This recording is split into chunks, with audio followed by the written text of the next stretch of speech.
Hola, ¿qué tal? Nosotros les vamos a presentar el tema de delitos que atentan contra la dignidad humana. Para empezar, la dignidad humana es un valor fundamental reconocido por la Constitución y los tratados internacionales y constituye la base de todos los derechos humanos. Protegerla implica garantizar que cada persona sea tratada con respeto, libertad e igualdad, sin ser reducida a un objeto o sometida a tratos denigrantes. En este contexto, los delitos contra la dignidad de las personas son aquellas conductas que lesionan gravemente la integridad moral, el honor y el valor esencial del ser humano. Estos delitos reflejan las normas de violencia, aunque a veces no dejan huellas físicas, causan un profundo daño psicológico y social. A lo largo de esta exposición abordaremos su concepto, características, ejemplos principales y la relevancia de su sanción en un Estado de Derecho comprometido con la justicia y los derechos humanos. Los delitos contra la dignidad de las personas son aquellas conductas tipificadas en la ley penal que lesionan de manera directa el valor intrínseco, la integridad moral y el respeto que merece todo ser humano por su sola conducta de persona. Se trata de acciones o omisiones que no solo afectan bienes jurídicos individuales, como el honor, la libertad o la identidad, sino que también vulneran principios fundamentales del orden jurídico, como el respeto a los derechos humanos, la igualdad y la no discriminación. Su relevancia en el derecho penal radica en que la dignidad humana es un principio constitucional y eje central de los derechos fundamentales, por lo que su protección no solo debe estar garantizada por medio de sanciones, sino también mediante políticas públicas de prevención, sensibilización y reparación integral del daño. En el artículo primero constitucional, en su párrafo quinto, se encuentra plasmada la igualdad entre las personas, además de que se encuentra tipificado en el Código Penal General en el título tercero bis, delitos contra la dignidad de las personas, capítulo único, que es la discriminación. El artículo 149 ter versa, se aplicará sanción de 1 a 3 años de prisión o de 150 a 300 días de trabajo a favor de la comunidad y hasta 200 días de multa al que por razones de origen étnico, pertenencia étnica o nacional, raza, color de piel, lengua, género, sexo, preferencia sexual, estado civil, origen nacional o social, condición social o económica, condición de salud, embarazo, opiniones políticas o de cualquier otra índole, atenta contra la dignidad humana o anule o menoscabo los derechos y libertades de las personas mediante la realización de cualquiera de las siguientes conductas. Fracción primera, niegue a una persona un servicio o una prestación a la que tenga derecho. Fracción segunda, niegue o restrinja derechos laborales, principalmente por razón de género o embarazo. Fracción tercera, niegue o restrinja derechos educativos. De igual manera, al servidor público que por las razones previstas en el primer párrafo de este artículo niegue o retarde a una persona un trámite, servicio o prestación a que tenga derecho, se le aumentará en una mitad la pena prevista en el primer párrafo del presente artículo. Y, además, se le impondrá destitución e inhabilitación para el desempeño de cualquier cargo o empleo de comisión públicos por el mismo lapso de la privación de la libertad impuesta. No serán consideradas discriminatorias todas aquellas medidas tendientes a la protección de los grupos sociales desfavorecidos, cuando las conductas a que se refiere este artículo sean cometidas por persona con la que la víctima tenga una relación de subordinación laboral, la pena se incrementará en una mitad. Asimismo, se incrementará la pena cuando los actos discriminatorios limiten el acceso a las garantías jurídicas indispensables para la protección de todos los derechos humanos. Este delito se perseguirá por querella. Las autoridades que sancionan delitos contra la dignidad de las personas se darán a conocer desde Tlaxcala a nivel internacional. Es decir, a nivel local, la Fiscalía General del Estado de Tlaxcala investiga y persigue delitos como la trata de personas, la discriminación, lesiones, entre otras, a nivel local, y tiene unidades especializadas para cada delito. La siguiente es la Comisión Estatal de Derechos Humanos de Tlaxcala, que impone sanciones conforme al Código Penal del Estado de Tlaxcala y emite recomendaciones por violaciones a derechos humanos cometidas por las autoridades locales. Puede dar vista al Ministerio Público. Lo siguiente es el Instituto Estatal de la Mujer o alguno de sus equivalentes, que brinda el apoyo a las víctimas y puede acompañarlas durante los procesos legales. No impone sanciones, pero coadyuva. El siguiente es el Sistema Estatal de Protección Integral de Niñas, Niños y Adolescentes, que interviene en casos que involucran a menores, especialmente en situaciones de explotación. Asimismo, daremos a conocer las instituciones a nivel nacional. En este caso sería la autoridad y su función. La Fiscalía General de la República.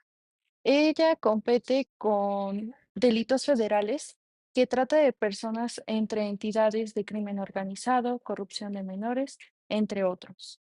El Poder Judicial de la Federación imparte justicia en delitos federales. Jueces federales dictan las sentencias penales. La Comisión Nacional de Derechos Humanos atiende las violaciones por derechos humanos por autoridades federales y puede atraer casos graves en el ámbito local. Instituto Nacional de Migración otorga protección migratoria a víctimas extranjeras, colabora en casos de trata. Unidad de Inteligencia Financiera.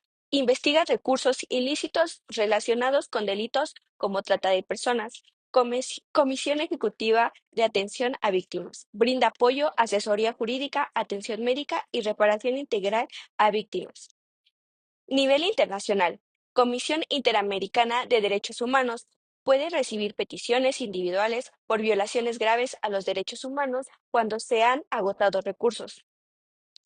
Corte Interamericana de Derechos Humanos emite sentencias vinculantes para el Estado mexicano si se comprueba la violación de derechos. Oficina del Alto Comisionado de las Naciones Unidas para los Derechos Humanos. Da seguimiento y emite informes sobre la situación de los derechos humanos en México.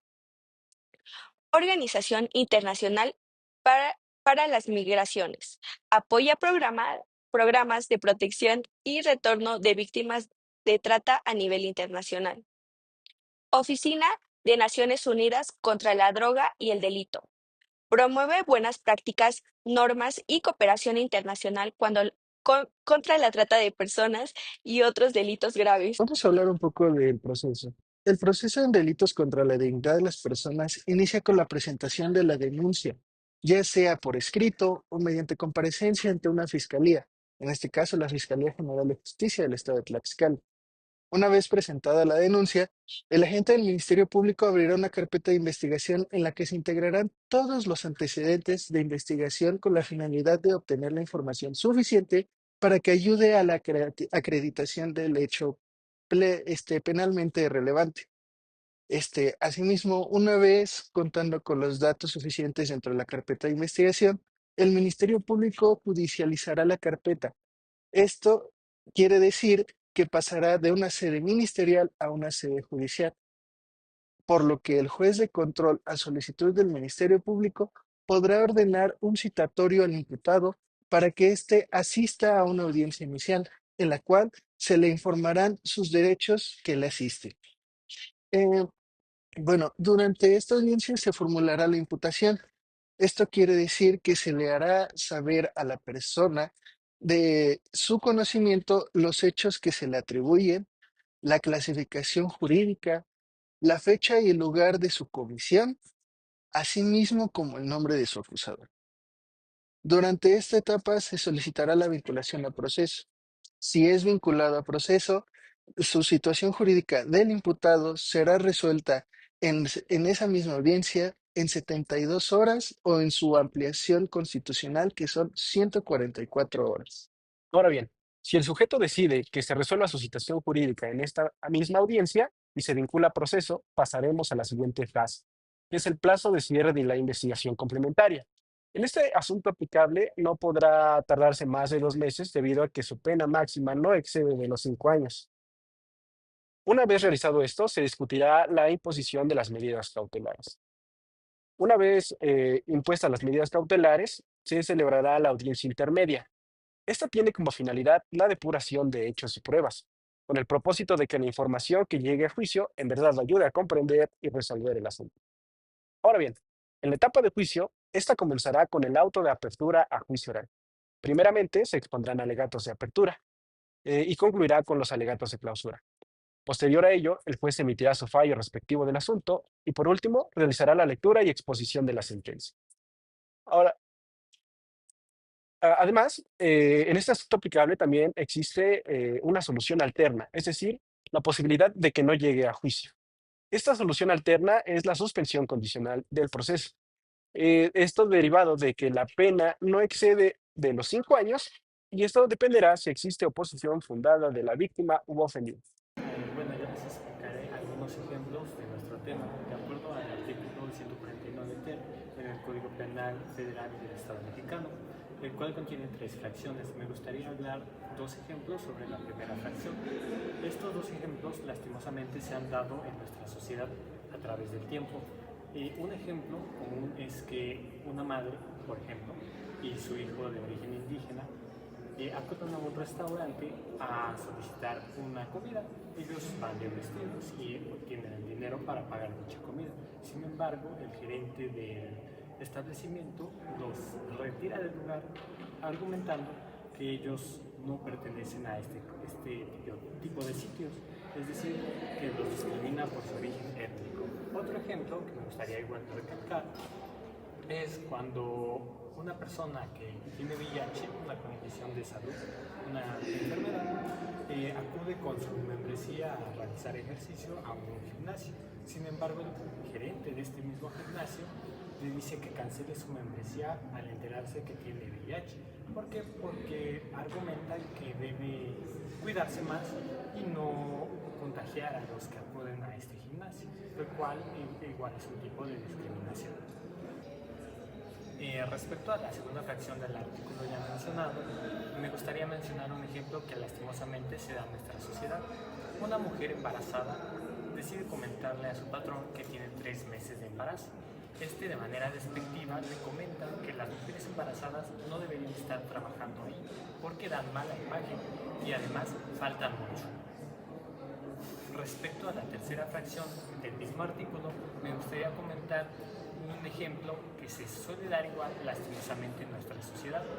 Un alumno de una escuela privada deja de pagar 2 meses sus colegiaturas, a lo cual el director decide expulsarlo por razones económicas, argumentando que esa escuela no es para pobres, sino para aquellos que tienen una estabilidad económica. Esto es una discriminación por factores económicos. Y por último, me gustaría mencionar algunas de sus agravantes, que en este caso, un ejemplo es cuando un servidor público, en este caso del registro civil, niega a registrar a una pareja de homosexuales que quieren casarse. Es una discriminación por su preferencia sexual. Adelante. Buenos días, jefe. Tardes ya. Buenas tardes, jefe. Es que quería hablar con usted, porque fíjese que quería una incapacidad. Es que como usted ve, estoy embarazada. Y la verdad es que ya me faltan pocos meses para dar a luz. Y ya debería dar. Que sabes que, mira, no te lo tomes a mal, pero pues las embarazadas dan muy mala imagen a la empresa. Y pues también faltarías mucho. Imagínate que me estás pidiendo que quieres salir y después tu incapacidad. ¿Sabes qué? No lo quería decir, pero temo que pues has perdido tu trabajo en No, este momento. jefe, o sea, nada más quiero pocos días. Ya estoy a punto de dar a luz. No, lo siento. Y qué mal por ti también por no mencionarme eso antes. Quiero que firmes tu renuncia en este momento, por favor. Y como conclusión, los delitos contra la dignidad de las personas constituyen una grave afectación a los derechos fundamentales, ya que comprometen el honor, la libertad, la integridad moral y el respeto que merece cada ser humano por el simple hecho de serlo. Este tipo de conductas, como la discriminación por raza, sexo, lengua o cualquier forma de violencia que degrade al individuo, no solo lesionan la esfera jurídica, sino que también dañan profundamente la estructura social y la convivencia pacífica. Desde el ámbito jurídico, proteger la dignidad humana, implica garantizar las leyes y que no solamente se sancionen esas conductas, sino que también ofrezcan mecanismos eficaces de prevención y reparación. Es fundamental que el sistema penal actúe con responsabilidad, evitando la impunidad, pero también respetando los derechos del debido proceso. Salvaguardar la dignidad de las personas no es solo un deber del Estado, sino una responsabilidad colectiva. Fomentar el respeto, la empatía y la justicia en todos niveles de la sociedad es esencial para construir una comunidad más humana, más justa y verdaderamente libre. Y como última idea, quiero destacar lo siguiente. Es una frase y la frase dice así: porque la dignidad no se negocia ni se condiciona, se respeta, se protege y se defiende siempre. Gracias. Gracias por su atención.